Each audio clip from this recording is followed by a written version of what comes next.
Dieu vous bénisse. Dieu te bénisse. Amen.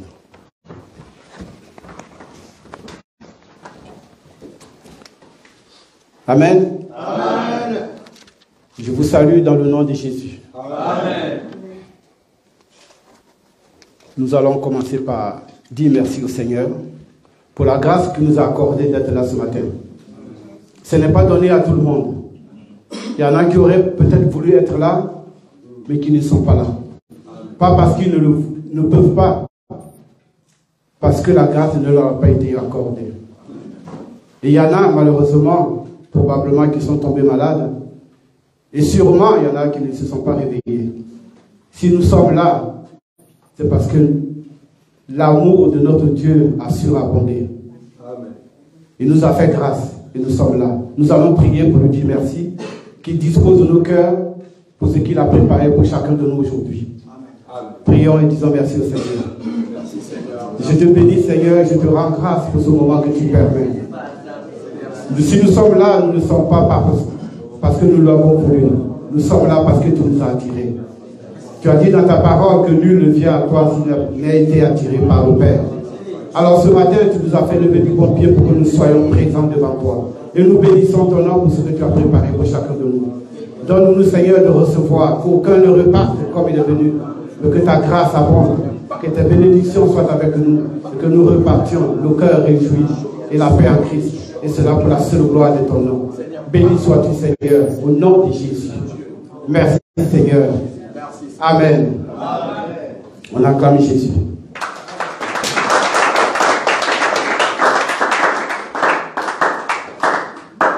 Avant tout propos, je voudrais d'abord me présenter. Ça fait un petit temps que je suis là, mais je ne pense pas que tout le monde me connaisse. Il y a d'autres personnes que je vois probablement ici pour la première fois, alors j'aimerais me présenter. Je suis le frère Maké Kwame. Je viens de d'autres églises comme chacun de nous. On a entendu beaucoup de choses, mais quand on est arrivé ici, ça a été une autre chose. Amen. On a entendu autre chose. Que je sois là debout devant vous, croyez-moi, c'est une bénédiction. Amen. À l'intérieur, je ne suis pas serein. Parce que je suis aujourd'hui comme un bébé qui va commencer à marcher. Amen. Ne vous fiez pas à l'âge. J'ai un certain temps, je suis bientôt à la retraite, mais Dieu, quand il a appelé Moïse, il n'a pas regardé à son âge. Amen. Ma fierté là ce matin, c'est qu'il y a des colonnes dans la maison. Amen. Moïse, il pouvait, pas Moïse, mais Paul pouvait dire à Timothée que personne ne méprise ton âge. Je suis plus âgé que les serviteurs qui sont là, mais pour moi, ce sont des colonnes. Et c'est une fierté pour moi de m'appuyer sur eux. Donc je vous demande la clémence, soyez pas trop sévère, mais je suis un bébé qui commence à marcher. Et je suis content parce qu'il sait qu'il y a des soutiens, des gens qui vont me porter pour que je me lève et que je marche. Amen. La semaine dernière, il y a eu la réunion des serviteurs, l'assemblement des aigles. Les aigles se sont réunis. Et le docteur Roger a dit que c'était le nouement des étoiles. Mais ces étoiles ne formaient qu'une seule étoile qui est vue. Les aigles se sont réunis, mais il n'y avait que l'aigle royal qui se fait voir. L'aigle qui a été en Égypte pour porter son peuple sur ses aigles pour le sortir. Donc quand nous nous réunissons, on ne voit qu'un seul aigle, le véritable, l'unique. Nous sommes cachés en lui et nous sommes dans l'ombre. Il n'y a que lui pour nous révéler. Amen. Il n'y a que lui pour nous faire sortir. Alors quand tu voles, sache que tu es porté par l'aigle royal. C'est lui qui nous porte. Nous sommes des ministres, mais nous sommes des ministres dans l'ombre. Le véritable, il est qu'un seul. C'est pour cela que aujourd'hui, je vais essayer de parler de ce ministre-là. Mais avant, comme je continue à me présenter, je ne suis pas seul. J'ai ma moitié qui est là, Maman Rose. On fait le chemin ensemble. Nous avons été convertis ensemble. Au mois de mars prochain, ça fera 26 ans qu'on marche des pas l'un dans l'autre. On a accepté Jésus ensemble. Et le mois de mai dernier, on a été rebaptisés ensemble. Je dirais plutôt baptisés ensemble. Parce que l'autre, c'était autre chose. Amen. C'est pour cela qu'aujourd'hui, j'ai essayé d'intituler mon propos du ministère de l'ombre au ministère de la lumière. Parce que tout ce qui s'est passé avec Israël, Dieu a choisi Moïse. Mais quand il choisit Moïse, il a mis à côté de Moïse Aaron. C'est Aaron qui était le souverain sacrificateur. C'est Aaron qui faisait les services. Mais le ministère d'Aaron était le ministère de l'ombre. Parce que tous étaient dans l'ombre. La loi de Moïse n'a pas apporté la véritable lumière. La loi de Moïse n'a pas apporté la vie. Mais il lui fallut que la véritable lumière paraisse. Comme Jean a été la lumière, mais il n'était pas la véritable lumière. Seulement par sa lumière, nous avons vu la lumière. Amen. Amen. Alors aujourd'hui, je vais essayer de parler de ce ministère de lumière, le véritable. C'est pour cela que nous allons lire une parole dans la Bible. Nous allons lire dans le livre d'Exode, Exode 28, verset 1.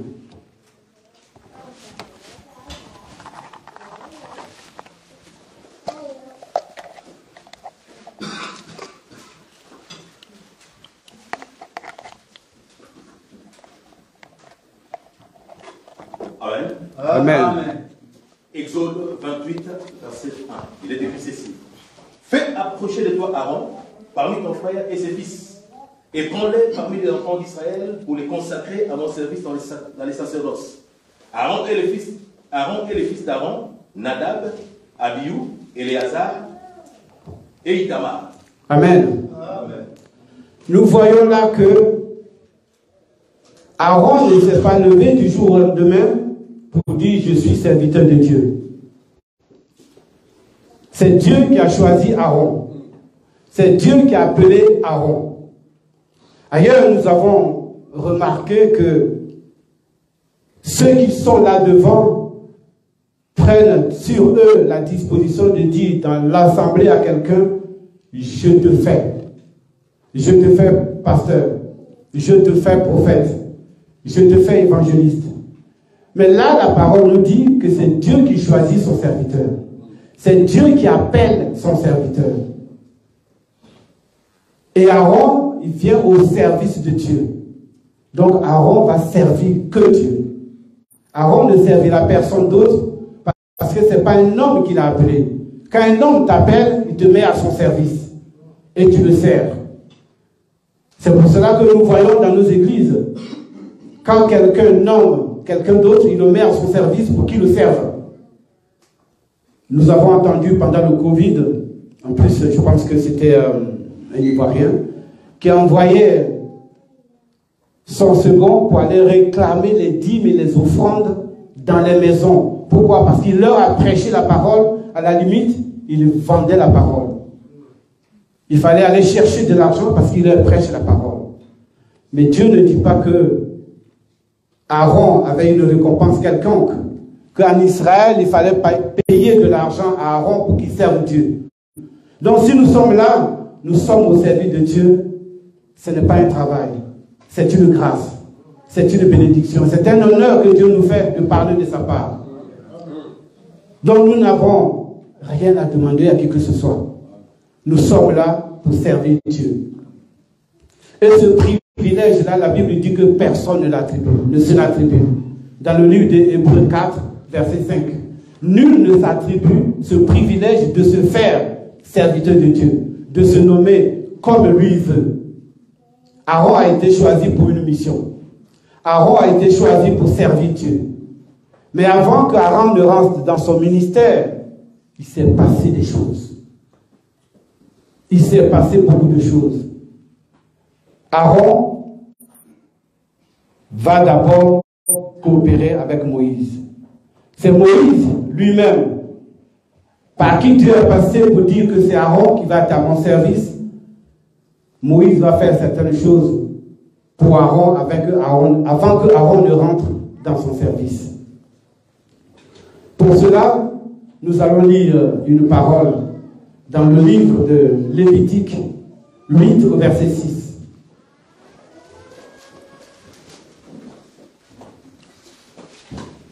Lévitique 8 au verset 6. Lévitique chapitre 8 au verset 6. Amen. Il est écrit ceci. Moïse fit approcher Aaron et ses fils, et il les lava avec de l'eau. Amen.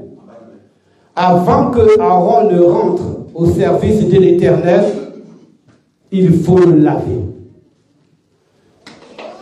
Aaron avait été déjà baptisé dans la mer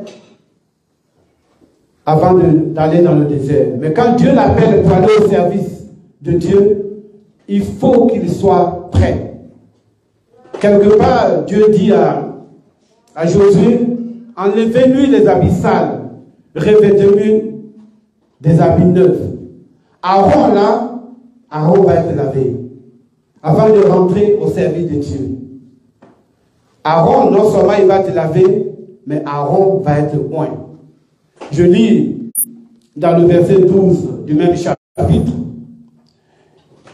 Il répandit de l'huile d'onction sur la tête d'Aaron et l'oignit afin de le sanctifier. Non seulement Aaron va être lavé, mais Aaron va être sanctifié. Il faut qu'il soit saint pour être au service de Dieu. Aaron va être lavé et il va être sanctifié. Aaron va être prêt. C'est comme si on changeait ses habits parce que nous allons dire plus loin que même ses vêtements avaient été changés. Il portait des habits de lin.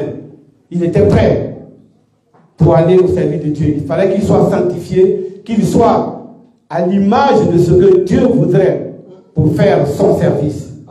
Parce qu'on ne fait pas ce qu'on veut avec Dieu. On fait ce que lui veut. C'est pour cela que quand nous sommes dans la parole, il faut être dans la parole de Dieu.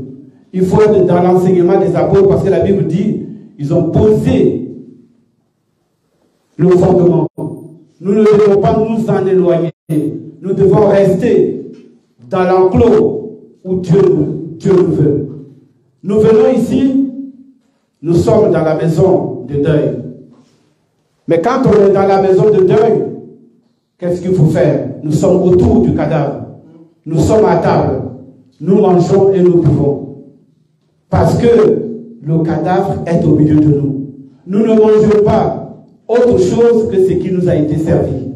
C'est pour cela que quand nous sommes servis, nous sommes réunis ensemble, nous devons manger le plat qui est devant nous. Nous ne cherchons pas ce qui se cuisine ailleurs. Nous ne cherchons pas ce qui se passe ailleurs. Nous sommes au milieu de nous. Quelque part, quand je suis parti en vacances, il y avait une convention en Côte d'Ivoire. Et le titre était « La maison de deuil et la maison de festin ». On était censé, dans la maison de deuil, on était censé pleurer. Parce que quand il y a un cadavre quelque part, quand on y va, on coule des larmes. Mais en regardant dans les Écritures, on a compris que dans la maison de deuil, c'est là qu'il y avait la véritable fête. C'est dans la maison de deuil qu'on mange le mieux. Dans la maison de deuil, on mange frais.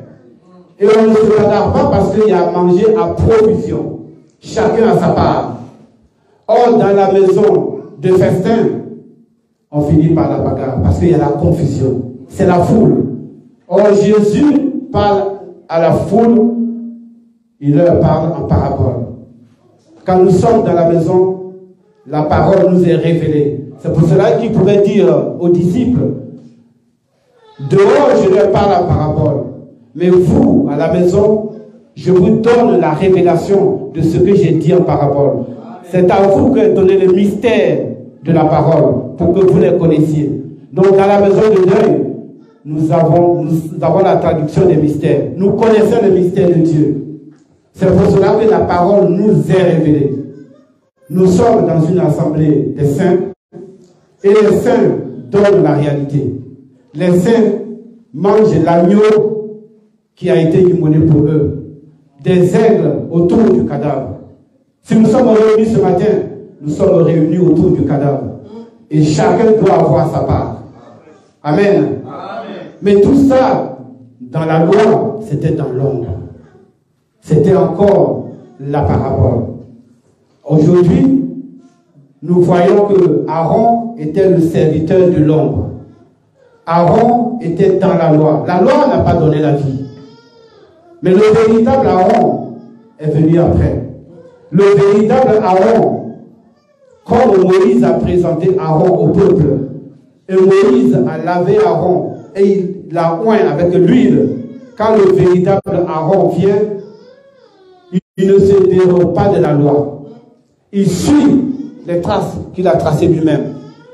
Il va y avoir quelqu'un d'autre qui lui aussi va introduire le véritable Aaron, qui va le présenter au peuple, mais il va faire la même chose que Moïse a fait avec Aaron. Moïse était le petit frère d'Aaron. Le petit frère va laver le grand frère pour l'introduire dans le service. Mais quand le véritable Aaron vient, que j'ai appelé notre Seigneur Jésus-Christ, il y a quelqu'un qui l'a précédé aussi. Jean-Baptiste. Mais il avait été présenté à Israël et qu'il n'a pas reconnu. Et nous allons lire cela dans le livre d'Ésaïe 42, verset 1. Parce qu'il avait été annoncé, avant que Jean ne le présente, il avait déjà été annoncé. Ésaïe 42, verset 1. Ésaïe 42, verset 1, il est écrit ceci. Voici mon serviteur que je soutiendrai, mon Élie en qui mon âme prend plaisir. J'ai mis mon esprit sur lui, il annoncera la justice aux nations. Amen. Voici le véritable Aaron qui a été annoncé. C'est lui qui annoncera la justice aux nations. En lui, il y avait la plénitude de l'esprit. Il était le véritable ministre. Il y a eu des ministres, mais lui, il était le véritable. Le ministre par excellence. Mais quand il vient, non seulement il a été annoncé, mais là, il faut qu'il soit introduit. Et pour l'introduire, Dieu met devant lui quelqu'un. Celui-là qui doit l'introduire. Celui-là qui, même avant sa naissance, il le reconnaissait déjà. Parce que vendredi, on était là et l'apôtre a posé une question. Quand l'ange vient voir Marie, pour dire à Marie, une grâce t'a été accordée, sur le moment, Marie est tombée enceinte. Pourquoi? Parce que quand elle s'élève, quand l'Esprit lui dit, ta cousine Élisabeth, de quoi on appelait la stérile, elle est dans son 6e mois de grossesse, Marie va la voir. Mais Marie va saluer Élisabeth. Quand Marie salue Élisabeth, l'enfant qui était en elle, il frémit. Parce qu'il a reçu l'onction qui était devant lui, la puissance qui était devant lui. Donc Marie était déjà enceinte quand elle partait voir sa cousine Élisabeth. Jean d'abord connaissait depuis le ventre de sa mère celui-là qui était au-dessus de lui. Le véritable ministre était encore dans le ventre de sa mère et Jean le connaissait. C'est pour ça qu'il a dit à son serviteur, depuis le ventre de ta mère, je te connaissais. Je t'avais établi prophète des nations. Donc l'enfant qui était dans le ventre de Marie était déjà le véritable sacrificateur. Le souverain sacrificateur. Les gens savaient qu'il était prophète, mais il y avait celui-là qui pouvait faire les sacrifices dans le ventre de la mère. Celui-là qui était au-dessus de lui. Le ministre par excellence était dans le ventre. Et l'enfant a tressailli. Donc Jean, quand il va introduire Jésus, il le connaissait déjà. Et il va l'introduire dans le livre de Jean 1, versets 29 à 31. Jean va introduire notre Seigneur Jésus-Christ. Amen. Amen. Je lis la parole dans le livre de Jean, chapitre 1, du verset 29 au 31. Amen. Le lendemain, il vit Jésus venant à lui et il dit, voici l'agneau de Dieu qui ôte le péché du monde. C'est celui dont j'ai dit, après moi vient un homme qui m'a précédé, car il était avant moi. Je ne le connaissais pas, mais c'est afin qu'il soit manifesté à Israël que je suis venu baptiser d'eau. Jean rendit ce témoignage, je vis l'Esprit descendre du ciel comme une colombe et s'arrêter sur lui. Amen. De la même manière que Moïse a introduit Aaron, Jean vient introduire Jésus-Christ, qu'il connaissait. Il va le présenter à Israël. Voici l'agneau qui enlève les péchés du monde. Mais Paul dit quelque part, dans le livre de Romains 7, au verset 12, je vais essayer de lire.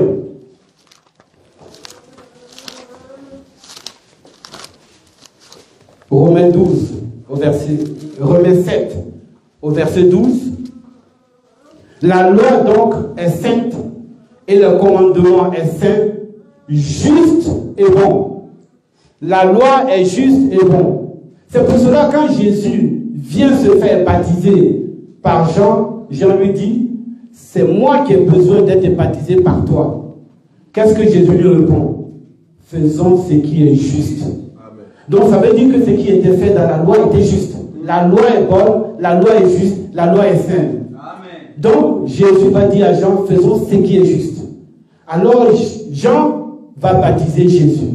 Mais en réalité, le baptême de Jésus est un baptême de repentance. Mais est-ce que Jésus avait péché? Donc Jésus n'a pas besoin de repentance. Mais Jésus est quand même baptisé. Je vois que, vu que la loi est juste, Aaron n'a pas été baptisé par Moïse avant de rentrer dans le ministère. Qu'est-ce qu'il a fait? Il a lavé. Donc Jésus n'ayant pas péché, Jean va laver Jésus. Il va le laver. Parce que Moïse a été lavé, Aaron a été lavé par Moïse. Donc Jean, à son tour, on va prendre le baptême de Jésus comme quand Moïse lave Aaron. Jean va laver Jésus qui n'a jamais péché. Ce n'est pas un véritable baptême, il le lave comme ça a été fait dans la loi. Amen. Seulement celui qui l'a choisi, c'est lui qui va le oindre. C'est pour cela que la Bible dit quand Jésus sort de l'eau, il y a la colombe qui vient se poser sur lui, comme le Saint-Esprit. Celui qui l'a choisi le oint, parce que c'est lui qui a dit à Jean, celui-ci est mon fils. En lui, j'ai mis toute mon affection. C'est lui le véritable ministre. Donc celui qui l'a choisi, c'est lui qui va le oindre. C'est pour ça que l'Esprit vient se poser sur lui. Quand il va à Bethléem, il dit, j'ai été oint. Parce que Dieu m'a envoyé pour libérer les captifs. J'ai été oint, mais il a été oint quand? Il a été oint quand il a été lavé, afin qu'il rentre dans son ministère. C'est là que le ministère de Jésus-Christ va véritablement commencer. Et nous voyons que Jean ne fait que répéter ce qui a été fait. Il le fait dans le livre de Matthieu 3, versets 13 à 15. Le baptême de Jésus.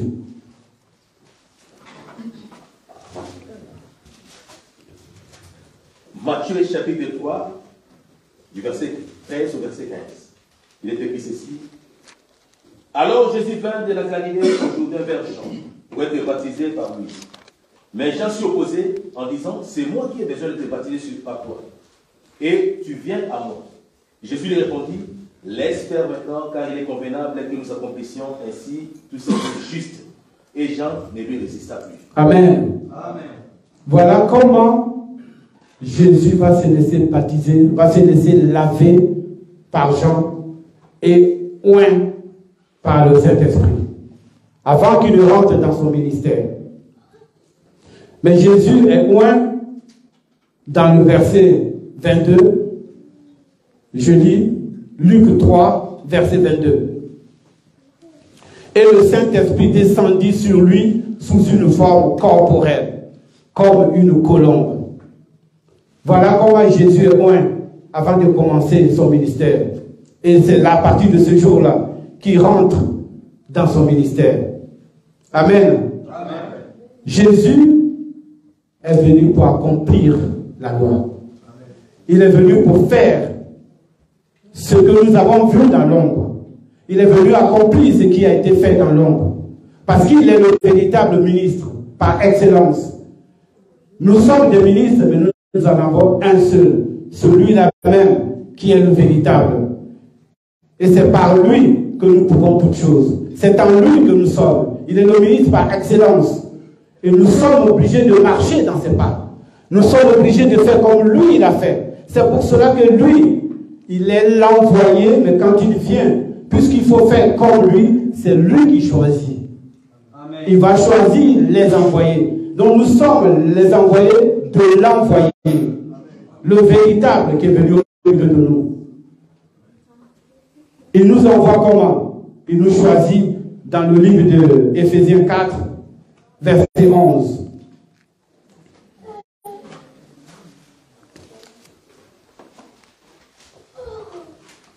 Il fait ses envoyés dans le livre d'Éphésiens 4, verset 11. Les envoyés de l'envoyé.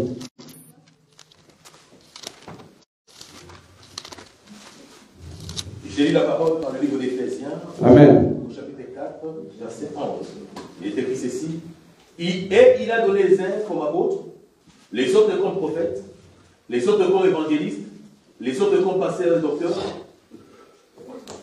Amen. Continue le 12. Pour le perfectionnement des saints en vue de l'œuvre du ministère et de l'édification du corps de Christ. Amen. Amen. Nous sommes le corps de Christ. Donc il nous donne d'être comme lui parce qu'il est le véritable. Mais il nous donne d'être comme lui. Pourquoi? C'est ce que nous dit le verset 12. Pour le perfectionnement des saints en vue de l'œuvre du ministère et de l'édification du corps. Nous sommes là à nous édifier les uns les autres. Parce que c'est là la mission qu'il nous a confiée. Nous devons apporter la parole partout où lui il nous envoie. Nous sommes que des envoyés.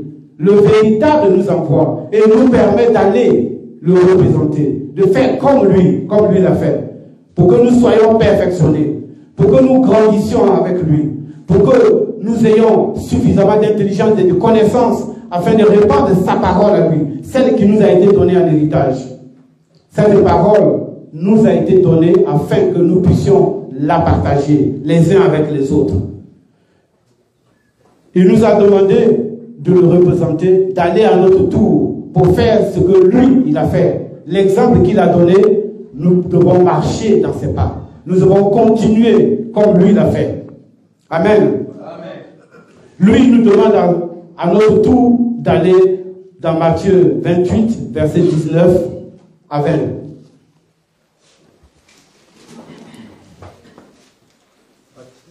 Qu'est-ce que nous devons faire? Pourquoi il nous donne sa parole?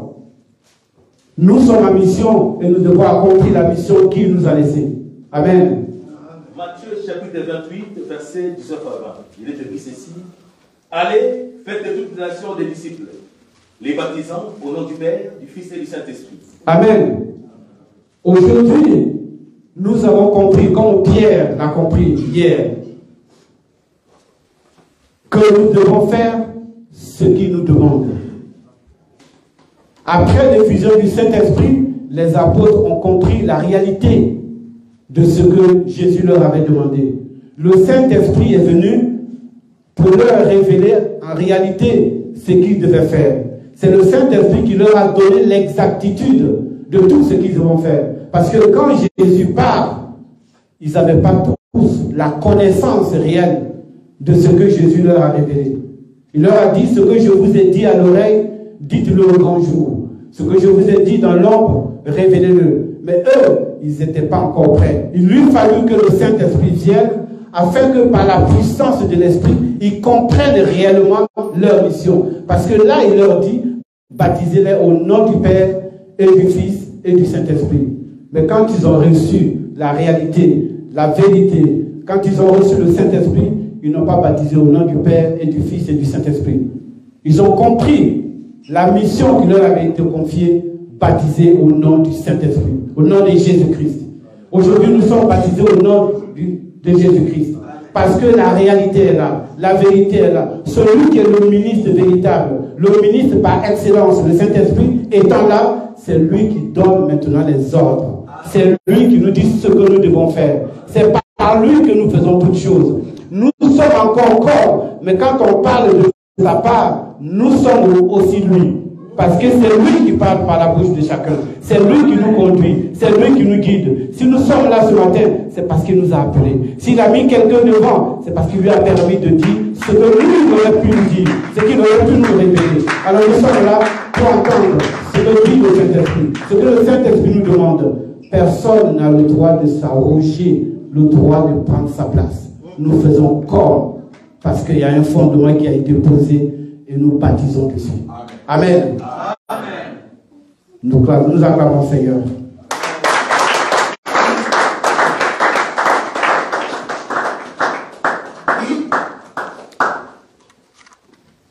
C'est ce que l'Esprit m'a mis à cœur ce matin de partager avec chacun de vous.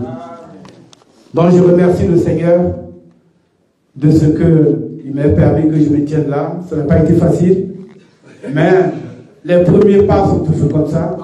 Je prie le Seigneur que nous ayons tous la grâce de passer chacun son tour. Je remercie le Seigneur. Acclamez le Seigneur. Papa, que le Seigneur vous bénisse. Amen. Oh, merci Seigneur. Je ne m'attendais pas comme ça. Voilà pourquoi j'avais dit, vu là qu'il parle, j'avais comme un homme que le Seigneur puisse parler. Et c'est la personne de Jésus qui a parlé de Pierre. Nazakomata ngai, nazakomata ngai, nga nazakomata.